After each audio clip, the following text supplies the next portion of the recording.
Hey planners, welcome back to my channel, or welcome to my channel. My name is Taylor and I'm so happy to have you here watching this video today. Today I'm going to be showing you how I propagated one of my mother plants into this little baby plant. I have another little baby plant over there, but you'll see it later in the video. And yeah, I hope you enjoy.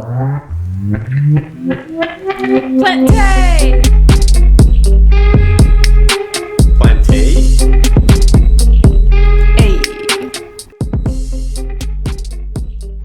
Alright planners, you want to start by getting a nursery pot or any other pot that you want your new plant to be in. I chose this little baby pot, but you can choose any size pot you want. In addition to this, you want to make sure that the soil in the pot is extremely wet. Next you want to pick your mother plant. I chose this plant because I absolutely love her variation on her leaves. I normally use bigger pots than the one I'm using today, but earlier the week I used a bigger pot on the same plant, so I wanted to keep a lot of her foliage.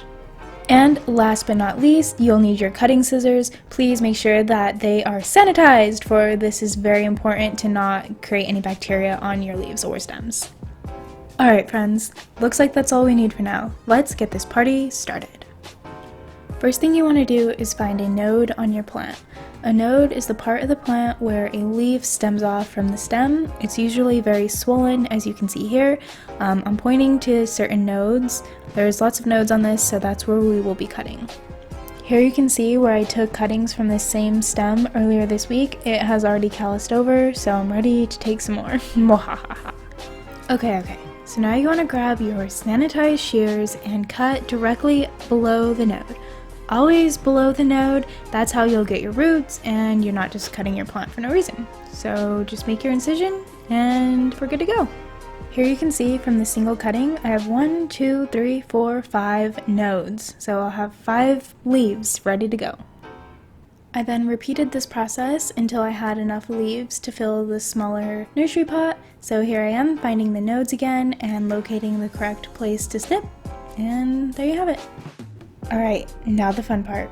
Grab your shears one more time and we're going to cut. Make sure that you're always cutting below the node. Below the node. Don't forget it. Be confident and snip. Just like that. You know you did it right if you have a node, and if you're lucky, you'll even have an aerial root. Yay! But most importantly, you need a node. An aerial root is a root that lives above the soil, and it usually is close to a node. If your cutting already has these aerial roots attached to them, your plant will have a better chance at creating its own root system and thriving in its new pot. Alright, where were we? Yes, cutting below the node, of course. So here you can see I'm just repeating the process of cutting below the node on the rest of my stem cutting. It's pretty easy once you for sure know where the node is, so make sure you're locating the node appropriately and making the proper incisions. Here I have something interesting that I want to point out to you guys. As you can see, I have only one node, but I have 2 leaves growing off of that one node. So again, I'm just going to grab my shears and cut directly below the node. And even though there's 2 leaves, it's still below the node and we're good to go.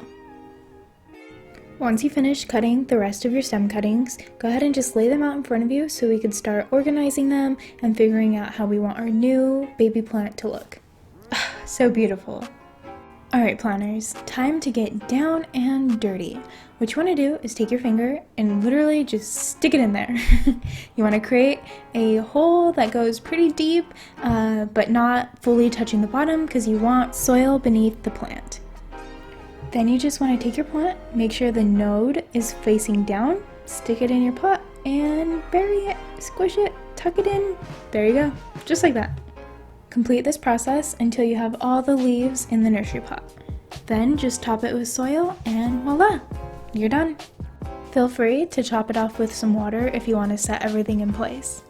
And finally, here is a final product of my mother plant, the other propagation I made earlier in the week I was talking about, and of course the little one I just did with you guys. Something else that I want to add very quickly is my mother plant and both my propagated plants look a little scarce, but not to worry, as they begin to grow they will become more full and look fluffy again.